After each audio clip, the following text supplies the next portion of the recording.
默默做嗰啲緊膚療程咧，同我呢招 X 咧係冇得比嘅。做提拉啊、緊緻嘅儀器咧千萬種，但係點解有啲可以咁平幾百蚊做一次，但係去到 Onitro X 咧就要差唔多成萬蚊以上做一次咧？點解會做到呢個緊膚嘅效果咧？就係你一定要 target 到真皮層，令到膠原有個重組，咁要足夠嘅熱能喺個膠原母細胞嗰度加熱，要 hit 到個 collagen 去到成60度嘅話，你係要保護嘅表皮層，如果唔係會容易灼傷嘅。所以佢咪整啲方法，包括震啦，包括凍啦。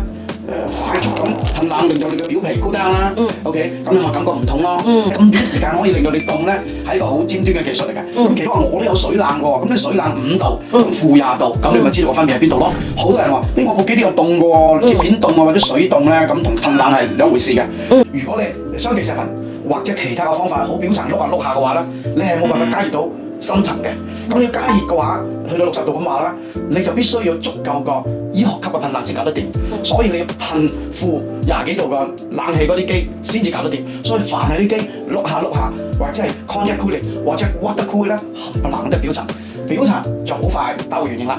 所以我呢隻咁貴就因為有非常昂貴研發嘅噴冷系統、昂貴研發嘅頭、昂貴研發整部機，所以價錢係唔同嘅，所以一分錢一分貨咯。而且佢嘅持久度亦都係好高，係咪？當然啦，因為只有呢種做法，好快速咁將表皮冷凍，然後將真皮層 heat up 做個重組，咁啊達到佢長久嘅效果、深層嘅效果咯。呢個就係重點啦。所以就係豐儉由人啦，即係睇下你係想頻密地去做啊，定係一次貴啲，但係我哋嘅持久效果就好好多啦。正確。